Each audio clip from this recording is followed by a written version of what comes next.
1666, and the Sabbatean roots of the New World disorder. As we seek to apply the Lordship of Christ to all areas of life, you may be surprised how relevant this message is. The message of the false Messiah of 1666. In the year 1666, Sabbatai Zevi declared himself to be the Messiah. How many of you had heard of this man? You'd be astounded how some of the most influential people in the world today believe in the religion established, Sabbateanism, by Sabbatai Zevi in 1666. More than half of the world's Jewish population in the 17th century came to accept and follow Zevi as their Messiah. Sabbatai Zevi proclaimed salvation through sin. He was condemned as a heretic, not surprisingly, by many contemporary rabbis of his time. The Bible has many warnings against deception. Then if anyone says to you, behold, here is the Christ, or there he is, do not believe him. For false Christs and false prophets will arise and will show great signs and wonders, so as to mislead, if possible, even the very elect. If you've got a red letter Bible, that is in red letters. Those are the words of our Lord Jesus warning us about false messiahs, false prophets, those who will come and say, I am the Messiah, I am the Christ, and he says quite straightforward, do not believe them. Even the elect may be deceived, if that was possible. Matthew 24 verse 4, take heed that no one deceives you. For many will come in my name saying, I am the Christ, and they will mislead many. It doesn't say they'll mislead some or few, they'll mislead many. Our Lord does not exaggerate. Sabbatai Zevi was born on the 1st of August, 1626 in Anatolia, present-day Turkey. He was a Sephardic Jew, ordained a rabbi in Smyrna. Smyrna is one of the 7 churches that the 7 letters in the book of Revelation were written to. Famous people who were in Smyrna, the Apostle John, Polycarp, and it's now called Izmir in Turkey. Sabbatai Zevi was active throughout the Ottoman Turkish Empire, teaching from the Talmud and from the Kabbalah. The Talmud is not the Bible. The Talmud is a whole lot of occultic Babylonian mystical teachings which Jewish exiles in Babylon wrote, and many Jews today read from the Kabbalah, Babylonian mysticism, far more than from the Torah, the writings of Moses or of David and Solomon and the prophets in the Old Testament. And the Talmud and the Kabbalah together, and the Kabbalah is even more mystical and occultic as well. Sabbatai Zevi's message of redemption through sin, not redemption from sin, redemption through sin, was enthusiastically received by many. You can imagine why. I mean, most people are, well, all people are depraved and people are naturally selfish, so I can sin and get away with it. This is good news for many. Fast days became feast days. Sexual promiscuity, adultery, incest, and orgy became permissible and practiced. Zevi taught that every law was to be broken. You can understand why he was super popular. Nobody wanted to crucify this Messiah, you can be sure, because his message was exactly what evil hearts wanted to hear. Religious taboos such as against eating pork and against every form of sexual immorality was not only permitted but encouraged. Sabbatai Zevi, who lived between 1626 and 1676, was described by his contemporaries as an exceptionally charismatic rabbi and Kabbalist, an eccentric mystic who attained a massive following of more than 1 million devotees during his lifetime. The publication of the Lurianic Kabbalah made Zevi extraordinarily popular in the 17th century amongst Jewish people throughout Europe and throughout the Ottoman Empire. The Lurianic Kabbalah promoted an occultic, deeper meaning to Jewish mysticism, drawing from ancient Babylonian occultism and numerology. Sabbatai Zevi emphasized the magical supernatural relationship between events and time through letters and through numbers. The numerological value of dates contributed greatly to the widely held expectations and hopes of the Jewish Messiah to arrive on the 18th day, that's 6 plus 6 plus 6, of the 6th month of the year 1666.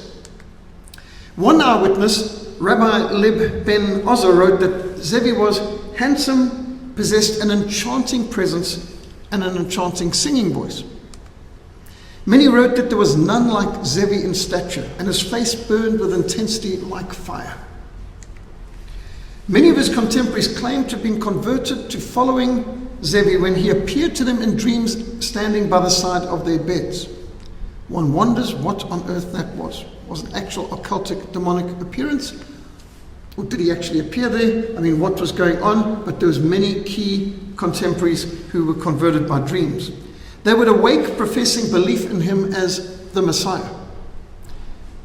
Professor Gershom Shalom explained that a sincere expectation had arisen in the psyche of many Jews that their Messiah would come and would lead them back to establishing a Jewish homeland. Now, in my research for this, I searched the web also just to see what is out there. And just typing in Sabbatai Zevi 1666, I got a number of Jewish rabbis giving lectures on him. And one, his title was to speak about the false Messiah Sabbatai Zevi. And he started off by berating his host for using the word false. He said, I never said he's a false Messiah. And, Jesus of Nazareth obviously was a false Messiah, but I don't think it's fair to call Sabbatai Zevi a false Messiah. And he spent the next hour lecturing this man with a skull cap claiming to be a rabbi that he believes Sabbatai Zevi was the Messiah. And this is a video. Just find it on the internet of contemporary Jewish people stating that Sabbatai Zevi is the Messiah. At any rate, according to some critical interpretations of his behavior, Sabbatai showed signs of what modern psychologists call maniac depressive psychosis. He displayed publicly ecstatic behavior, often followed by doubts of depression and seclusion. However, many of his modern day followers, that's people today, argue that his behavior was simply what you would expect from religious mystics such as a Sufi. Now, how many people here know what a Sufi is? Okay, the Sufis are one of the three main branches of Islam. The Sunnis are the biggest branch of Islam. They're very Quranic. Then you get the Shiites, who are more following the Ayatollahs. And then you get the Sufis, which are very miraculous, miracle, they keep the devil away. They're the sword-swallowing, fire-breathing, all kinds of weird, mystical stuff happens to them. And the Sufis are very strong in Sudan. For example, the Mahdi, who, amongst other things, wiped out everyone in Khartoum, including General Charles Gordon, that he was a Sufi. And so the Sufis are one of the sects or branches, major branches of Islam. So there's an interesting Sufi connection with Sabbatai Zevi. Meditative chanting, trances, and ecstatic dancing are parts of the Sufis. So according to Professor Avram El-Khayyam, a faculty member of the Jewish philosophy department at Bar Ilan University in Israel, Sabbatai frequently engaged in Bektashi Sufi rituals. Understand, Sufi rituals, we're talking about Islamic rituals, which included things like this, cutting your tongues and what have you, which I don't recommend. Sabbatai Zevi frequently engaged in Bektashi Sufi rituals. And you can go today to some of these Bektashi Sufi cult sections and you notice those weird things on the wall. Yep, those axes, spears and swords are things that they either swallow or cut themselves with and so on. To this day, Sabbatai Zevi's gravesite in Albania, and I've been there, remains a Sufi shrine to this day. I was astounded when I went to Albania and the Berlin Wall had just come down and we're going in and it had been the most atheist country in the world. The Sufi mystics and Muslims were coming out from where they'd been hiding because no religion was allowed, not even Islam. And would you believe it? They had a shrine which they were going to for the Jewish Messiah. Muslims were going there. Sufis worship at his shrine to this day. Zevi's socially immoral, religiously unacceptable behavior, to put it mildly, led to him being expelled from Smyrna around 1650. And so for years he wandered throughout Greece and Thrace and Egypt and Syria, which at that time were under the Ottoman Turkish Empire. However, in 1665 his life changed forever when he met Rabbi Nathan of Gaza, in Palestine, who persuaded him that he was indeed the Messiah, and he was called to usher in a new age. Rabbi Nathan convinced Sabbatai Zevi that he needed to formally reveal himself in the year 1666 to fulfill Messianic prophecy. Now, you may think, what Messianic prophecy? Well, they're not getting this from the Bible. This is from Kabbalah, this is from Talmud, this is not from the Bible. Zevi soon gained further support from the diaspora, the dispersed Jewish population, by promising Jews a return to the homeland and a rebuilt temple in Jerusalem. Although Zevi received strong support and was very popular amongst Jewish people, the leading rabbis of Jerusalem understandably rejected Sabbatai's claims that he was the Messiah. In fact, the rabbis of Jerusalem ordered him to leave the city or be excommunicated. Well, personally, I don't know why they would have given him the option. He should have left the city and been excommunicated, but that's the fact. Sabbatai returned to Turkey, where the Sultan of the Ottoman Empire allowed him free rein to build up a phenomenal following. Now, the plot thickens. Jews from all over Europe, from as far afield as England to Persia, from Germany to Morocco, from Poland to Yemen, poured into the Ottoman Empire to see, to hear, and to meet their Messiah. However, after Sabbatai publicly proclaimed that the next year the temple in Jerusalem would be rebuilt, which I think you've noticed was not done, so that does make him a false prophet, just saying, the Sultan was galvanized into action at this pronouncement. Fearing a revolt that might lead to the province of Palestine declaring independence from the Ottoman Empire, the Sultan Muhammad IV confronted Sabbatai Zevi with the choice of either publicly converting to Islam or being beheaded. He made him an offer he couldn't refuse. The Sultan delicately put it, your head or the turban. Now, the turban was a symbol of converting to Islam. It came as a shock to many of his supporters that the supposed long-awaited Messiah denounced his Jewish faith on the spot, and he chose to wear the Islamic turban to keep his head, and for the rest of his life, he's depicted always wearing the turban. Your turban or your head? The turban. Zevi publicly converted to Islam and adopted a new Muslim name, Aziz Muhammad Effendi, or the power of Muhammad. Now, from this point on, Zevi was kept on salary as a servant of the Sultan with a cryptic title, Keeper of the Gate. Zevi continued unabated in his messianic activities and also continued to receive the full support of the Islamic authorities and the Sultan of the Ottoman Empire to his dying days. I mean, what are you to make of this? While Zevi's formal conversion to Islam disillusioned and dismayed many of his followers, as you can imagine, many took it as a sign to also convert to Islam, while maintaining their Jewish identity and the mystical Kabbalah Sabbatean practices. So there were Muslims, but there were also Jewish Sabbateans. This is what you call syncretism. Like today, you've got many people in the West who secular humanist Christians. I know that's an oxymoron, but just like you get animist Christians, people who go to church on Sunday and to witch doctor Monday, and you have people who are as occultic and pagan as they come in the West, and secular and virtually atheist in their mindset, but they're church-going Christians. You get people in the pulpit like that. So let's not think this is just something for other ages and other religions. We've got the same problem in the church. There are people who syncretists. They mix what should not be able to be mixed, like secular humanism and Christianity, communism and Christianity, Islam and Judaism.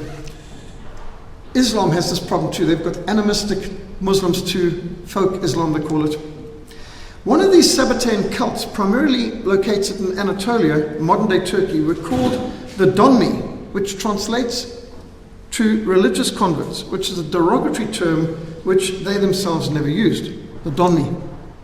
Now, Sabbatean followers explained his apparent apostasy as a descent into the grossest reality or husks of creation in order to reclaim the lost sparks of divine light. If this doesn't make sense to you, don't worry, it doesn't make sense to me either, but this is what they said. To repair the world. Now, these are Kabbalist concepts which are used to justify his heretical, apostate, and degenerate behavior. Now, stay focused here, because if you understand this, you can understand so much of what doesn't make sense in the world. Hollywood scripts, what's going on in textbooks, what's going on in a lot of universities, what's going on in a lot of churches, what on earth is going on in the mass media, from the entertainment industry through to the news media. A lot of policies don't make sense until you understand the Sabbatean roots of the New World disorder. According to Reb Yaakov Lib Hakenhain, the current director of Donmi West, this is a Californian Sabbatean organization founded in 1772. I mean, that's how current and up-to-date these things are. Sabbate's conversion to Islam was not an act of cowardice. No, it wasn't an act of apostasy, or he didn't betray the Jewish people, because his conversion was one of the mystical Masin Sarim, which the Messiah was destined to perform based upon their reading of the Kabbalah. How is this possible, you may ask? Well, in keeping with Isaac Lurie's prophecies in the Lurian Kabbalah, these actions of breaking laws, of being a false convert, using deception and degeneracy, were essential to bringing about conditions that would set the stage, initiate or directly expedite the fulfillment of Jewish messianic prophecy, particularly reclaiming Jerusalem, establishing a Jewish state, rebuilding the temple, dominating the world, all of that. Jews to play an active role in bringing about and bring forth God's kingdom on earth by infiltrating, subverting, and destroying every other religion and every other kingdom on earth. How are they going to do it? By deception and by infiltration, by being false converts, by pretending to be Muslims, Catholics, Protestants, whatever. Today, one of the most influential figures in the United States of America, especially in presidential elections, is John Hagee, a prosperity cult false teacher, who says you must not evangelize Jews. It is blasphemy to evangelize Jews because Jews are already God's people. And therefore no Christian should evangelize Jews. You should just support uncritically the political state in Israel and all Jews no matter what. Now, John Hagee's an absolute total apostate. He even has brought out a book stating that it's bearing false witness to accuse Jews of rejecting Jesus the Messiah because Jesus never claimed to be the Messiah and Jesus wasn't the Messiah. I mean, can you believe a person even teaching junk like that? But what a hateful thing to do. The most hateful thing you could do to Jews is to deny them the gospel of our Lord Jesus Christ. The most loving thing you can do to any neighbor, Jewish, Gentile, Muslim, whoever, is to share the gospel with them, to show them the way of salvation, to, as the way the Master shows, show people that they're sinners in need of a Savior. But John Hagee, and not to mention Papa the Pope, Papa the Pope has said that Muslims pray to the same God as Christians do, and he says that all religions are equally valid. In fact, Pope Francis is very much consistent with the Sabbatean teachings too of deception. He's really a Marxist liberation theologian. I used to have a joke when a person asked an obvious question where the answer was obviously yes. I would say things like, is the Pope Catholic? Since Francis, I can't do that because this Pope is not a real Catholic. And I'm not for Catholicism, but Pope Francis is off the plantation. He's a hardcore liberation theologian Marxist. The Kabbalah teaches a mystical synthesis between pagan teachings which preceded the Torah and Gnostic elements within Judaism. Gnosticism's hidden knowledge. The task is not to destroy evil, he taught, but to return evil to its source. What does this mean? To include the left within the right, to uplift the fallen sparks, he taught. Now he's using Chaldean or Babylonian mysticism and occultism to provide the most authentic version of the Kabbalah. Now bear in mind, the Kabbalah came from Jews in exile in Babylon. The heart of all mystical paganism came from the heart of the occult. And there's a lot of occult, pagan, perverse things in the Talmud and in the Kabbalah. Now this new philosophical paradigm provided a spiritual justification for proactive Zionism to bring about the formation of a Jewish state, which would undermine and replace all other states worldwide. Think, how is this even possible? Well, think United Nations, think World Health Organization, think UNICEF. The mystical Luriac Kabbalah transformed the Messiah from a popular conquering national hero to a supreme cosmic conqueror. He wasn't just going to conquer the world, he's going to conquer the universe. The goal was not merely the emancipation of Jews from the yoke of the Gentiles, but of fundamental transformation of the entirety of creation, affecting material and spiritual worlds alike. Material and spiritual worlds alike. How can you do this? Through the banking system, through the Hollywood entertainment industry, through the news media, all of which the followers of Sabbatai Zevi control to this day. Now this was to lead, in the words of Gershom Shalem, a ratification of the primordial catastrophe of the breaking of the vessels, or Shivat Hakelim, or repairing the world. The goal was to break everything down so it could be built back better. If that rings any bells, it's meant to. According to Sabbatai Zevi, the acts that God's people must take include deliberate forays into the world of sin, where the illusory nature of evil could be more readily exposed and the sparks elevated to their source. So you can be sure he doesn't think the laws of God are applicable. Every law of God must be broken. With the declaration of Sabbatai Zevi as the Messiah in 1666, the Zionist goal of infiltrating, subverting, and ultimately replacing every other religion and every other kingdom and transforming every government on earth into new world order became a central focus. This, by the way, is not a conspiracy theory. This is history. This is fact. You don't just get this from people trying to expose. This is in their own documents. This is not hidden. You didn't have to dig into any crevice to find this. And this is very out there, public. They are proud of these beliefs. Rabbi Nathan of Gaza declared they were entering into a new age. His words, a new age, where all religious laws prior to Sabbatai Zevi are essentially obsolete. Now, traditional religious taboos, such as of the eating of pork, which was forbidden by Jewish dietary law, many would say still is, was abolished, and former fast days are now to be feast days. One of the oft-quoted prayers of Zevi was, "Blessed art thou, Lord our God, King of the universe, who makes the forbidden things permissible." So this isn't salvation from sin, this is salvation through sin. Sabbatai Zevi declared that his duty was to descend through the gates of impurity into the impure realm of Kelipot and to rescue the divine spark still imprisoned there. None of this makes sense to me. I don't know if it makes sense to anyone else, but I'm just quoting, this is what they say. The Messiah was constrained to commit strange acts, or mazim zarim, which includes apostasy, adultery, theft, idolatry, deception, covetousness. This doesn't prove he's a false Messiah. No, this proves he's a real Messiah. This is what the Messiah is meant to do.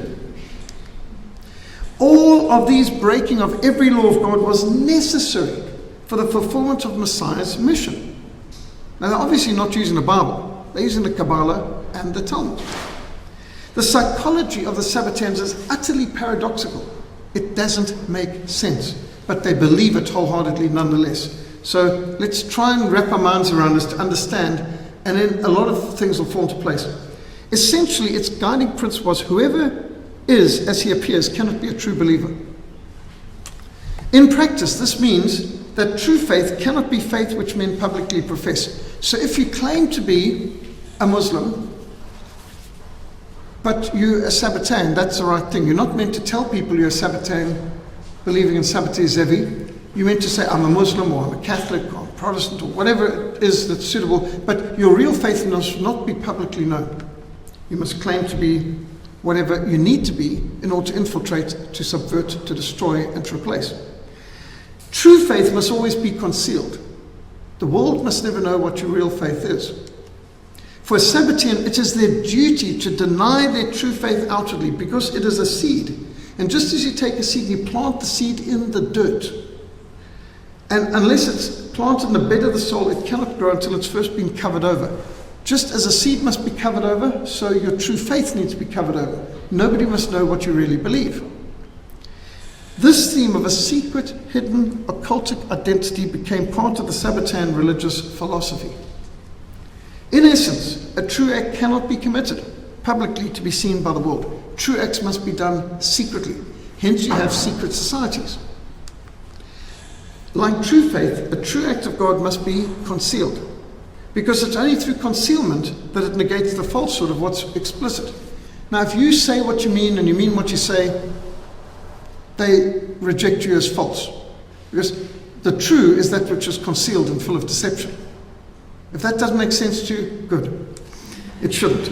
So through a revolution of values, what was formerly sacred became profane, and what was formerly profane became sacred. Now, just to give you an example of this.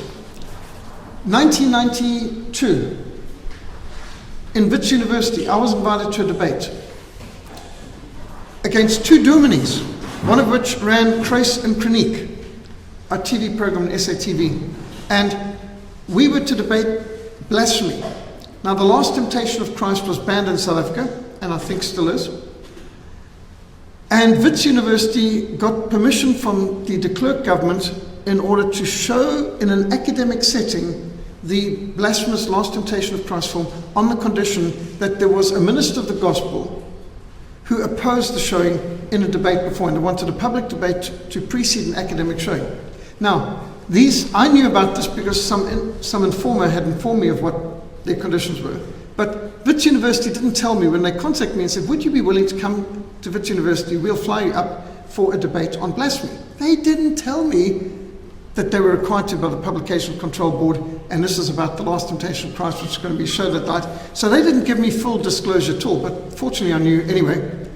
And I went up there. First phone call was to Reverend Fano Sabisi at Kwasibanta Mission. I said, Fano, I need reinforcements. And he bussed up a whole lot of people who were there to support me in the crowd, and that was really great. But during the debate, these two Dutch form dominees on the other side were teaching that because God has made everything, everything is holy. And the only thing that's blasphemous is censorship. Because pornography and blasphemy is made in the image of God, because everything is made in the image of God. And therefore, censorship is the true blasphemy.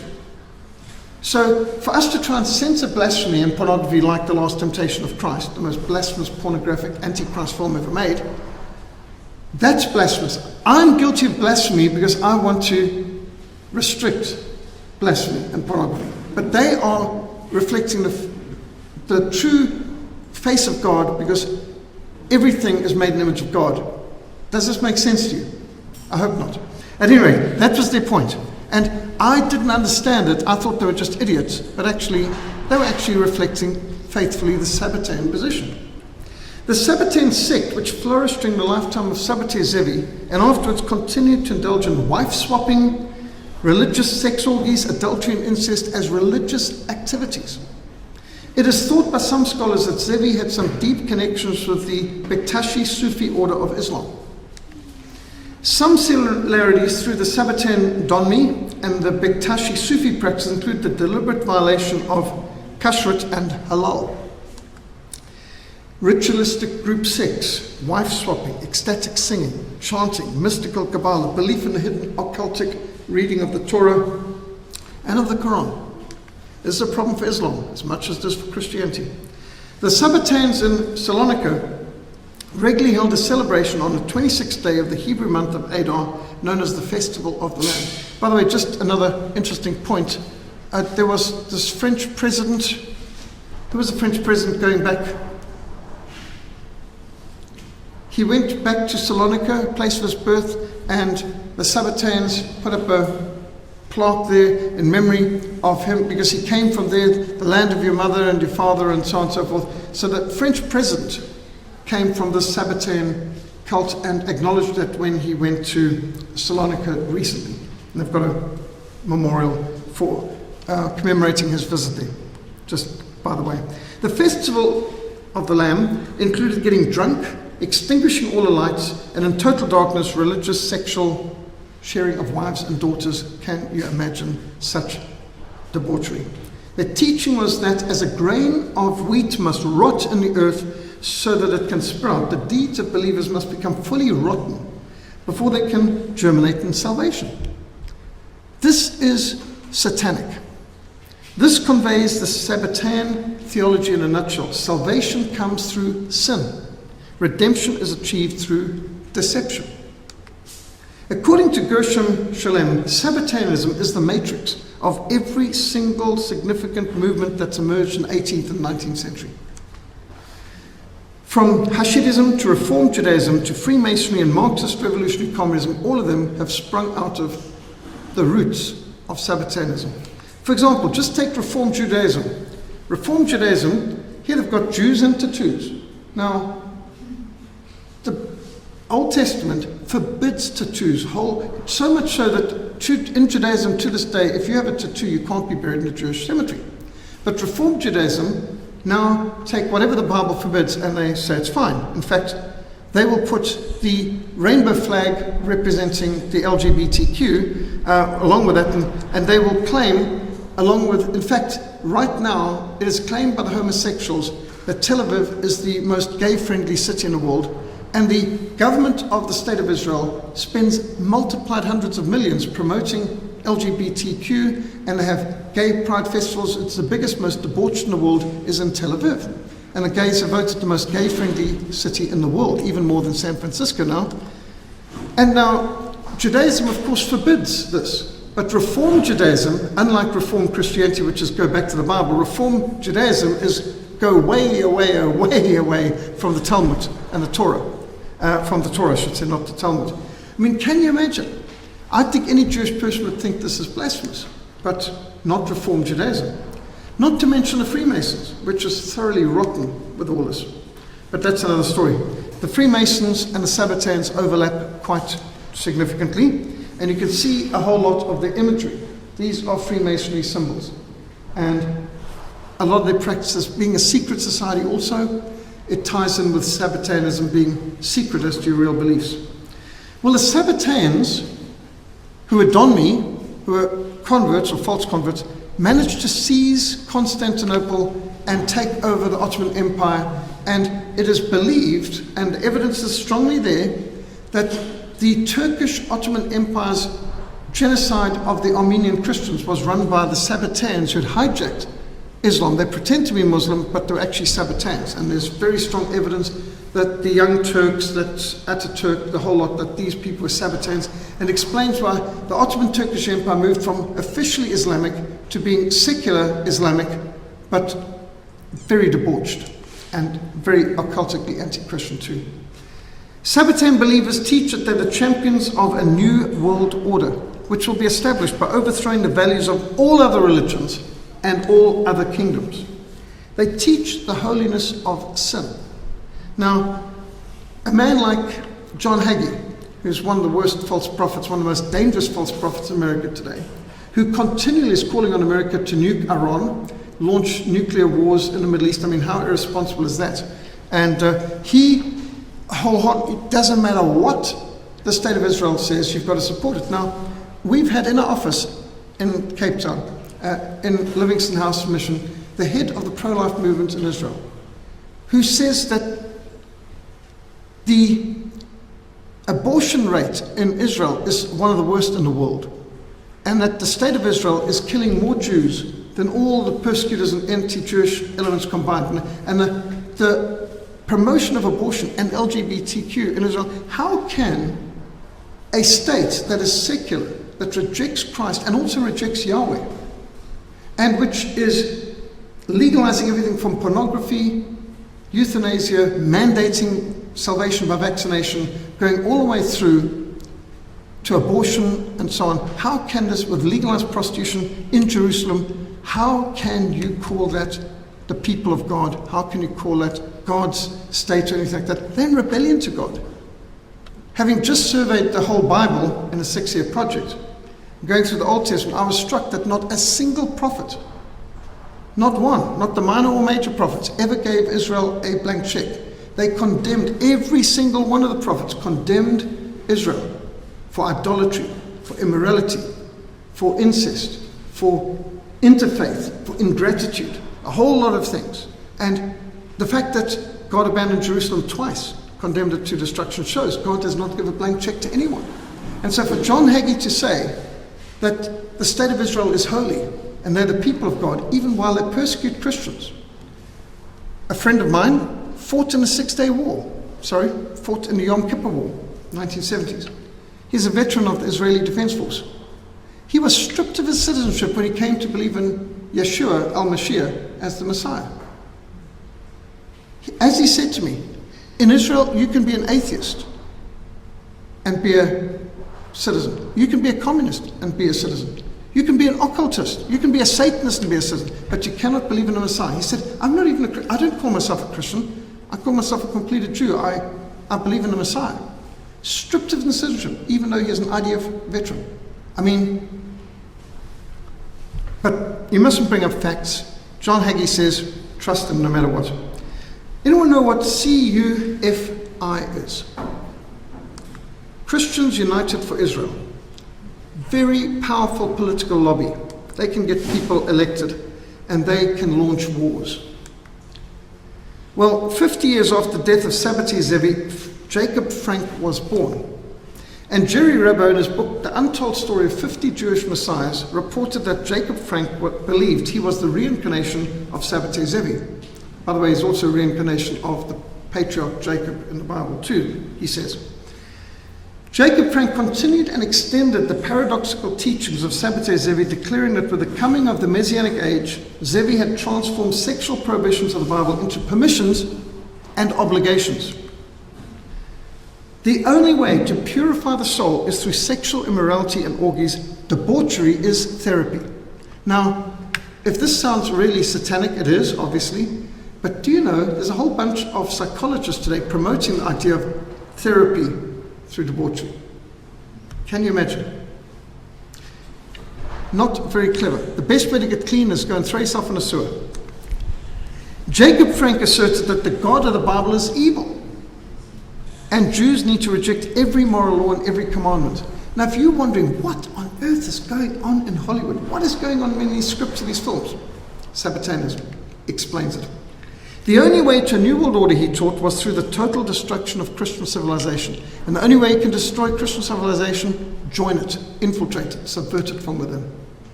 Jacob Frank insisted that child sacrifice, rape, incest, and the drinking of blood were perfectly acceptable and necessary religious rituals. Everything condemned in the Bible. Salvation is through sin. Redemption is achieved through deception.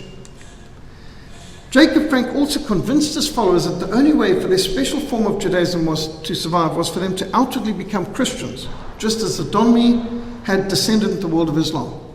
We will not take over the world until we pretend to be Christians, Muslims, Protestants, Catholics, as the case may be, wherever the powers in that country pretend to be that and subvert it. Because for Sabbatain, words mean nothing.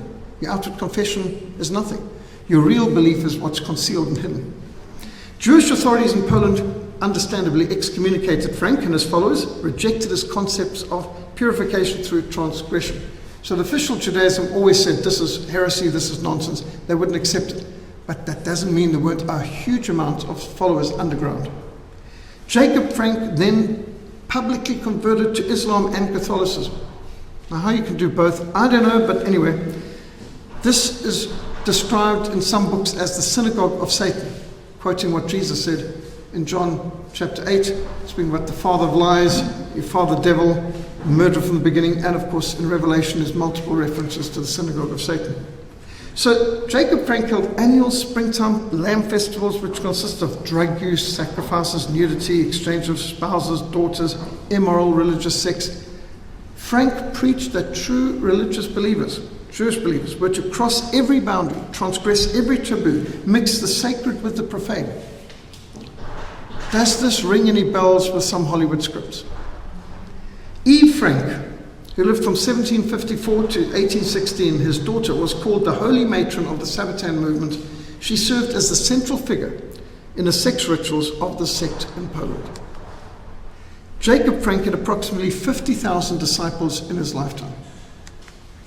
But although his following was smaller than that of Sabbatai Zevi, who had 1 million, Jacob Frank's cult would grow to become far more influential as it recruited some of Europe's most influential royalty, nobility, and the richest bankers on earth in their system of the Holy Serpent, which was to destroy all the kingdoms of the world. But they gave free vent to all the lusts of some of the most perverted people in royal houses and powerful bankers. So Gershom Shalem describes Jacob Frank as one of the most frightening phenomena in the whole of Jewish history, a religious leader who, for whether selfish reasons or otherwise, was in all his actions a truly corrupt and degenerate individual. Jacob Frank taught that one has to free oneself from all laws, all conventions, all religion, and adopt every conceivable attitude and then to reject it, to follow the Messiah step by step into the abyss. The annihilation of every religion was the true way. In order to ascend, you must first descend. No man can climb a mountain unless he's first descended to its base, he said. Therefore, we must descend before we can be cast down to the bottom. Only then can we climb to infinite. Look at the base here. There's the Red Sea, there's Egypt. They're starting in Egypt, going across Sinai, and there's the state of Israel today. Notice just the way how this is depicting literally going from Egypt to Palestine, growing in spiritual stature, from subjection to power. And this is part of the Sabbatean cult. This is the principle of Jacob's ladder, he said, which is shaped like a V. I did not come into this world to lift you up, but rather to cast you down to the bottom of the abyss, said Jacob Frank. Jacob Frank taught antinomianism. Nomos, law, antinomos, anti-law. The rejection of all law, and he taught libertinism, the rejection of all authority. He demanded from his followers voluntary abasement, utter shamelessness. A Sabbatean needs to be able to commit every sin without any sense of shame, remorse, or guilt. Have you noticed, if you've watched a lot of the Way of the Master films, how so many people on the streets of California can quite happily say, yes, I'm a homosexual, yes, I've committed blasphemy, and they're smiling about it, they're proud of it. There's no shame at all about admitting some of the most heinous sins. Jacob Frank's Kabbalist interpretations led to nihilism. He taught that you conquer through deception. Nihilism is nothingness. And many of the assassins, like the ones who assassinated Archduke Franz Ferdinand, launched the First World War. He is a nihilist. Frank taught that Israel's exile was not a consequence of its sins at all, but part of a plan to bring about the destruction of all Gentiles throughout the world by dispersing the agents throughout the world who could then subvert, infiltrate, and destroy every kingdom and every religion on earth. To establish a Jewish state back in Palestine was not sufficient. The whole order must be subverted, especially the Christian Europe must be subverted and destroyed. In his classic book, To Eliminate the Opiate, Rabbi Marvin Entelman revealed Jacob Frank got his financing from the Rothschild financial empire based in Frankfurt, and his worldwide influence was through his alliance with Adam Weishaupt, who is the founder of the Illuminati, which, yes, it's a real institution. So Jacob Frank, Adam Weishaupt, Ammer Meyer Rothschild. Jacob Frank, the religious charlatan.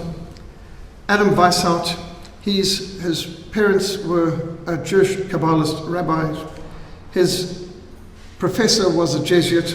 He was trained to be a Jesuit, and then he founded the Illuminati. And Rothschild, phenomenally powerful, wealthy beyond belief. And these three, they formed an alliance. When Jacob Frank entered Frankfurt, an alliance had already begun between Meyer Amschel Rothschild, the immensely wealthy banker of Frankfurt, and Adam Weishaupt, the son of a Jewish Kabbalist rabbi in Bavaria. And educated by Jesuits, Weishaupt became a Roman Catholic priest, and then he formed an alliance with Meyer Amschel Rothschild. On the 1st of May, May Day, which is a human sacrifice day in Satanism, along with Halloween, the 31st of October. 1st of May 1776, Weishaupt chose the timing for the launching of the Illuminati in accordance with the Sabbatean Kabbalist teachings. He chose the 1st of May because May is the 5th month, added to the first day equals 6. He chose 1776 because the four numbers of this year add up to 21. 1 plus 7 plus 7 plus 6 equals 21.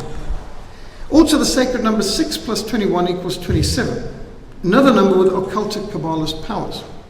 They believe this because it's formed by multiples of 3 times 9, and 9 is formed by 3 times 3. Weishaupt carefully chose this date because he believed that even the greatest plans would be doomed to failure if not carried out at the most numerically advantageous time. In the 18th century, Meyer Amschel Bauer, later renamed Rothschild, adopted the hexagon as the symbol on his red shield. Here it is. This is the Rothschild, or the red shield. It's a red shield with the hexagon on it. And Meyer Amschel Bauer, who later changed his name to Rothschild or Red Shield, lived between 1744 and 1812. Became phenomenally wealthy through the Napoleonic Wars and the French Revolution. He had 5 sons.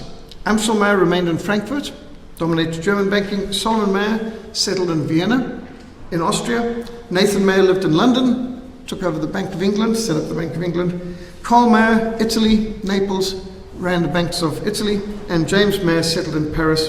And later another one of their children went to America. Since the 17th century, the House of Rothschild has dominated the banking houses of Europe.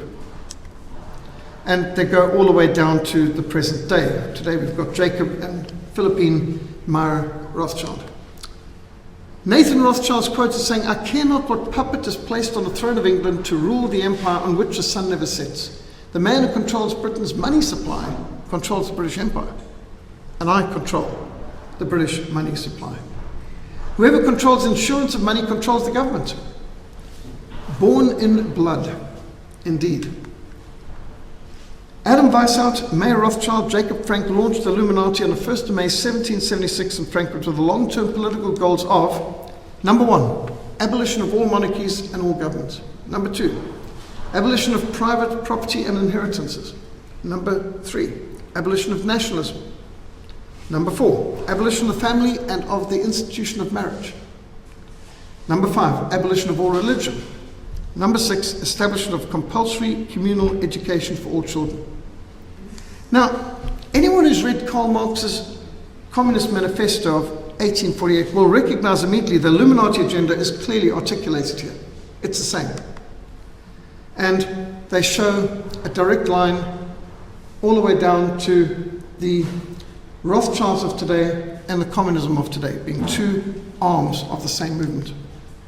It is impossible to understand the present cancel culture, BLM, burn, loot, murder, or Baal, Lucifer, and Moloch, gender confusion, lockdown lunacy, masquerade madness, COVID cult, salvation by vaccination, Christophobia, Hollywood degeneracy, indoctrination through education, mainstream media, United Nations, European Union pronouncements, all the activities.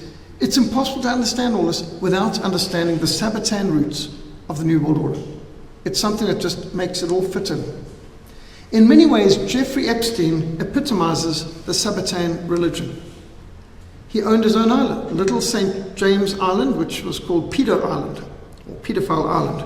Jeffrey Epstein's personal island, which was a site of unimaginable cruelty and abuse.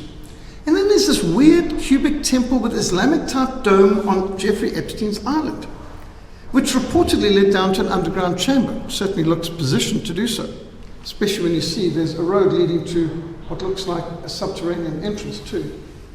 It's been described as a sex dungeon and a Luciferian temple. That there's actually a lift mechanism in here, and that this is the elevator shaft to go down into the underground where all kinds of hideous things have happened. Pedo-reap dungeons, it's been described as an ancient evil object of worship is underneath all of this, and there's a tram network running the full length of the island. There's even a submarine entrance. There's a lot of speculation and research that's gone into the temple on Augie Island. And notice, it looks like the same owl from the Bohemian Grove. Now, the Bohemian Grove has had every American president of the last half century, with the exception of Trump and Reagan. But all the other presidents went to the Bohemian Grove, which was a real occultic, pagan, debauched, sounds like a Sabbatean event that takes place in California. Well, Bill Clinton repeatedly went to Pedophile Island. In fact, he would be a frequent flyer gold medallion, diamond, platinum member of Pedo One, or the Lolita Express, as they call it. The building is painted with a blue and white stripes, which are the same colors as the flag of the State of Israel, interestingly. And notice how the doors are barred from the outside, symbolically. I mean, most doors, the bolt's on the inside, right? Isn't that weird? Jeffrey Epstein certainly seems to epitomize the Sabbatean philosophy of unrestrained sexual debauchery and deception. And so did Hollywood producer, sexual predator and rapist Harvey Weinstein, who produced a vast amount of films which have dominated so much of our culture. and many of the highly influential friends, which include world leaders. There are links probably to Ghislaine Maxwell of missing children like Madeleine. She was one of the, it looks familiar, possibly could be her, involved in the disappearance of this young girl in Portugal. When interviewed for the job of Labour Secretary, former American attorney Alexander Acosta said he had cut the non-prosecution deal with Epstein's attorneys because he'd been told to back off, that Epstein was above his pay grade as a US attorney. I was told Epstein belonged to intelligence and to leave it alone. Well, Jeffrey Epstein and Ghislaine Maxwell have huge overlapping intelligence links. In fact, there's no doubt Ghislaine Maxwell was the daughter of Israel's super spy, Robert Maxwell. Robert Maxwell was one of Mossad's greatest assets, so much so that they've put all kinds of details together on him. Well, so here's Jeffrey Epstein, reported to be a Mossad spy, married to the daughter of one of the most famous or infamous, notorious Mossad spies of all time, Robert Maxwell.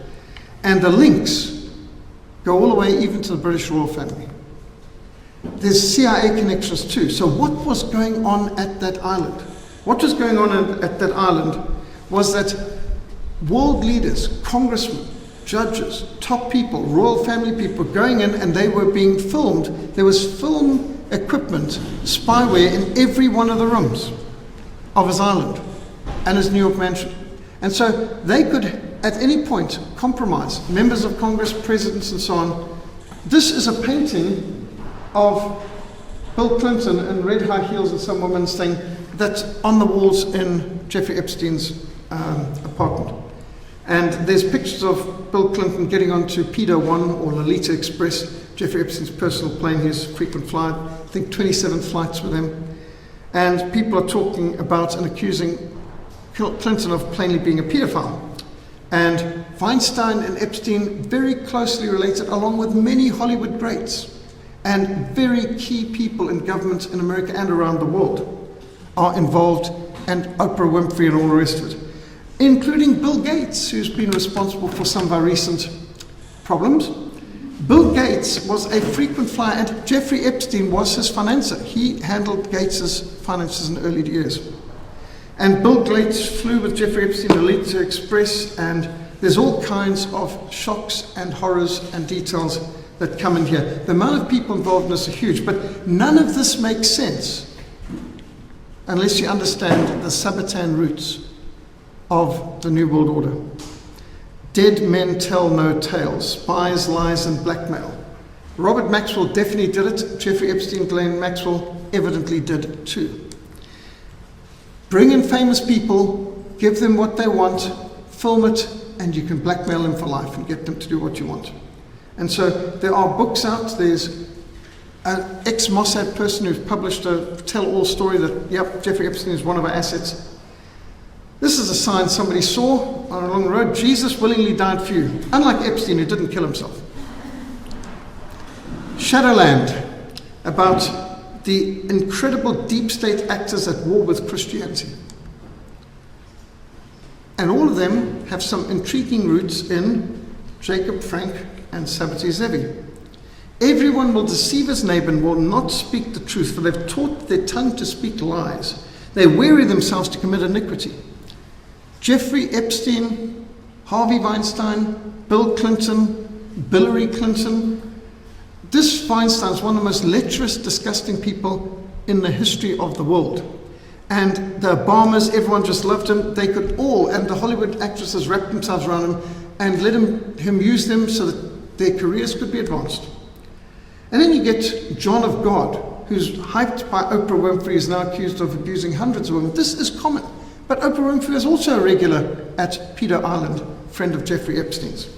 There's some very famous Hollywood greats who are implicated in all of this. Now, just totally coincidentally, do you know the Georgia Guidestones, which is basically giving the whole Sabbatean goal of redoing the whole world, just happens to be 666 miles away from UN headquarters. That's probably a coincidence, but anyway, just mentioning. There's a conspiracy against freedom. The people who control Facebook, CNN, CBS, they are consistent with this belief. Then there's the Freemasons who overlapped as well. And not saying everyone who uses this figure is necessarily Freemason and so on, but it is one of their signs, and it's awfully coincidental that so many high figures use this kind of Masonic figure in public. I don't know that all of this would necessarily be deliberate, but I see that the French President Sarkozy, the one that I mentioned, who went to Salonika to revisit the Sabbatean roots, he's using that symbol too. Understanding Sabbateanism helps you understand the times and the threat which confronts us. While they promise them freedom, they themselves are slaves of depravity. Any questions, comments, complaints, or criticisms? I didn't think we'd have to wait long. The 1st of May is a holiday in South Africa. Is that something to do with this? It's got everything to do with this. May Day is the most holy day in occultism, in Satanism. It's a human sacrifice day, as is Halloween, the 31st of October. So Satanist, occultist, key. And communism being occultic, and Karl Marx having been a Satanist. There's a book out, Was Karl Marx a Satanist? There's another one called Marx and Satan by Richard von Brandt, which document this. So communism made May Day, the 1st of May, the most important holiday of the year. The fact that it's also the day that the Illuminati was launched, the fact that it's so important to Kabbalism and Sabbateanism, it all just shows there's an overlapping, interweaving. Yes? I'm going to read a portion of scripture out of Romans 16. I'm going to read it in Afrikaans. It says, Nice and loud. Ek vermaan julle broeders, hou hulle in die oog wat tweedrag en aanstoot veroorsaak, teen die leer wat julle geleer het, en vermy hulle. Want sulke mense dien nie ons Here Jesus nie, maar hulle eie pyn, en hulle verlei deur hulle vriendelike en mooi woorde die harte van eenvoudiges. Want julle gehoorsaamheid het algemeen bekend geword. Daarom verbly ek my oor julle, en ek wens dat julle wys mag wees teenoor wat goed is, en onskuldig teenoor wat sleg is. En die God van vrede sal die Satan spoedig onder julle voete verbrysel. Die genade van ons Here Jesus Christus sy met julle. Amen. Somebody read in English. Nice and loud.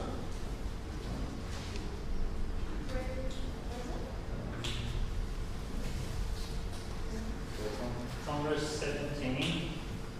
Now I urge you, brethren, to note those who cause divisions and offences, contrary to the doctrine which you have learned, and avoid them.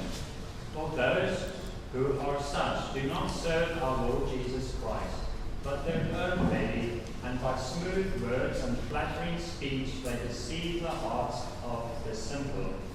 For your obedience has become known to all. Therefore, I am glad on your behalf, but I want you to be wise in what is good, and simple concerning evil. And the God of peace will crush Satan under your feet shortly. The grace of our Lord Jesus Christ be with you. Amen. Thank you. Any other comments, observations, questions? Yes. So you've touched a little bit on it, but within the church there's often a very pro-Israel sentiment. And I've struggled in the past to how would you reconcile the church's attitude towards Israel, and at the same time, I mean, you hear these things of Jews infiltrating, say, Hollywood or whatever, and it's very easy to then take a negative stance against them. But from what I understand from the Bible, there's also a lot of prophecies that at the end times there will be a lot of persecution against the Jewish nation. And I'm sometimes... Really? I don't know one single passage about that. No, but a lot of persecution of God's people and Christians. Yes, so my question but the people doing the persecuting in many cases today are the synagogue of Satan. So do we... I mean, who's shutting down the world right now? Yeah, do we consider ourselves the people of God, and therefore we do not We expect the persecution. God only has one people, made up of Jews or Gentiles, who follow Jesus Christ. Those who reject Christ are not God's people. Jesus said, if you don't love me, you don't love the Father. If you reject me, you reject the Father. The people who are secular humanists, atheists, pagans, persecuted church, blasphemers, perverts, and so on, are not the people of God. People who are antichrist are not the people of God. The antichrist are those who reject Christ. And so, plainly, those people who have a love affair and an idolatrous relationship towards any people, salvation is not by race, it's by grace. This is a basic principle. So, I know there's a lot of people who hero worship Israel, but they don't know that Israel is gay capital, abortion capital, perversion capital, and a whole lot of other things. And there's a hideous amount of things going on there. The idea that you've got to hero worship someone because they're race is so anti-biblical. The people who crucified Christ, the people who rejected Christ, the people who said we have no king but Caesar, crucified Christ, released Barabbas, they're not the people of God. Jesus couldn't have been clearer. Read John 8. You are of your father the devil. If you were of Abraham, you would love me, but you want to murder me. You have the father, the devil, who's a murderer from the beginning of life. Just read John 8, read Matthew 23. Jesus gave nothing but condemnation to the Jews of his time. And for people today to idolize people who are condemned by every single prophet in the Old Testament, and who were the biggest persecutors of the church in the book of Acts, is just insane. And why do we do it? Because the mass media is not infiltrated by Jews, it's totally controlled by them. Jews never infiltrate Hollywood, they controlled it from the beginning. Hollywood has been a completely Jewish domain from the beginning, which is why the worst crime you can commit in Hollywood now is to be converted to Christ. Ask people like Kirk Cameron, what happened with Mel Gibson when he made the Passion of the Christ film. So the moment you make a stand for Christ, your career in Hollywood is finished. There's many, Mia Sorvino, the moment she was an Academy Award, couldn't do anything wrong until she was converted to Christ. They won't touch her with a barge pole now, because she's a dedicated Christian. And this is the reality. Jesus warned us multiple times about the synagogue of Satan. Well, if this isn't the synagogue of Satan, what else is? They persecute everyone who believes in Christ, Jews or Gentiles. And we were warned. I mean, synagogue of Satan. Who else uses synagogues? Yes. Add that the Rothschild family identify themselves as Jews, but if you look at their family history, they were forced to convert to either Judaism, Islam, or Christianity, and they came from Khazaria. Yeah, the Khazars. So they call themselves the Khazarian Jews. 13th so tribe. They just converted to Judaism, but still holding their previous ideology. Yeah. And I'm not sure if they're in a previous religion, if that was Sabbatarian.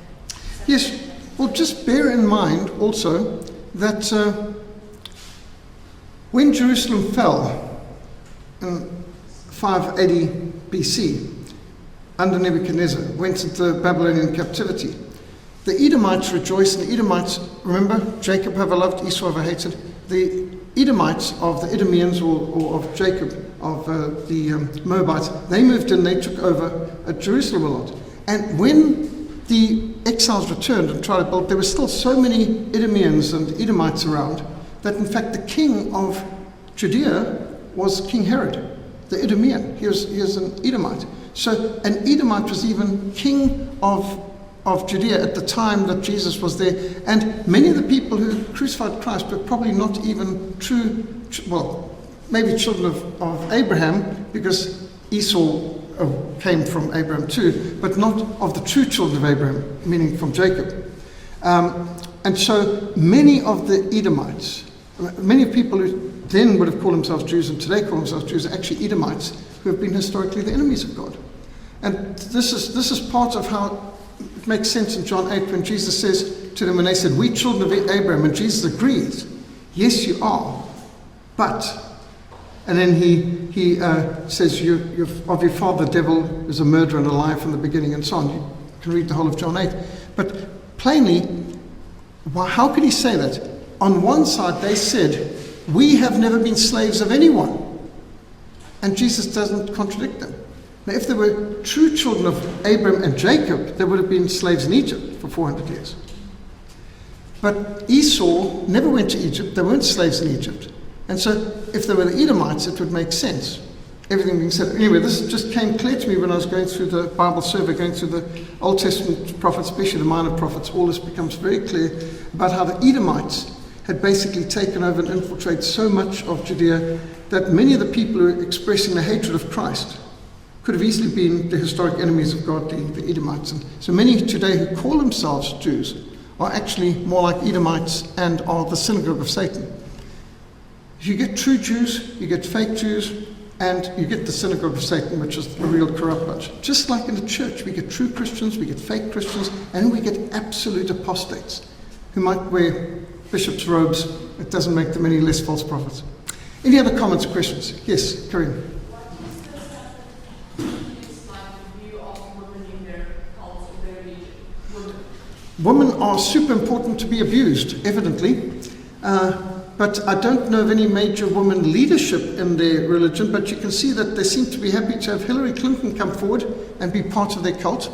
And Oprah Winfrey is very much part of their cult. So they do use women in prominent positions, but you can see it's an overly male-dominated hierarchy in leadership. Yes, Rob. It would appear that we do have a problem, don't we? In as much as today to try to proselytize or get people to accept Christ, okay, that in and of itself is a challenge, okay. So my question is this. I recall recently at your wife's funeral, and a little bit of what somebody said stuck in my mind. And after all the years, somebody said, "So what are you going to do about it?" And that, I'll be honest with you, is something I remember. Everything was said there. Somebody said, "So that's nice." Calvin said that. That's what Calvin said. So what are you going to do about it?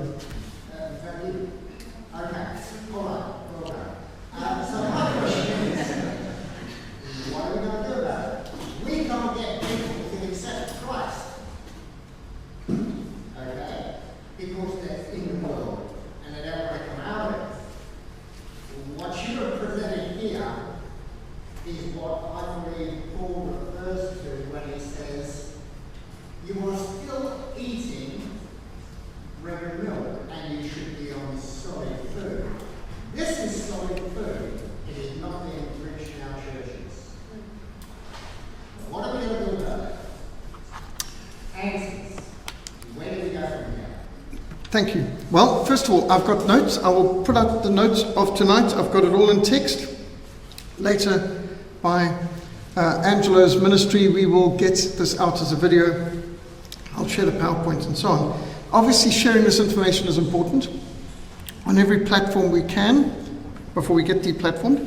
And we need to have biblical worldview seminars and summits and deal with these things in our midweek services and our home Bible study fellowships. We may not be able to get this in the big pulpits of the mega churches, but we can get it in the house churches. We can get it in the home fellowships. We can teach it in homeschooling. We can share it through internet. So let's do what we can. Light is more powerful in darkness. Truth is more powerful in error. And we need to... Most people seem to think if somebody comes to the church, welcome. They don't do security background checks. There's no putting people on lie detector polygraphs and so on to enter the ministry. And I can tell you, from being in theological college, there's a lot of people who prove to be apostates. Not just backsliders, apostates who were in college with me at the same time as me. People who turn to the other side. There's some, I think Hunter can speak about when he was at college. People who he was at college with would have thought were true Christians and afterwards turned out to be on the other side. Literally on the other side. Enemies of the gospel. So, if we think, well, nobody would ever infiltrate our Bible college, mission, ministry, church, yes, it's an agenda to infiltrate Christian organizations, to come in, to bring division, to undermine, just as you read from the scriptures, the warnings. Apostle Paul warned us of this. So we shouldn't be surprised.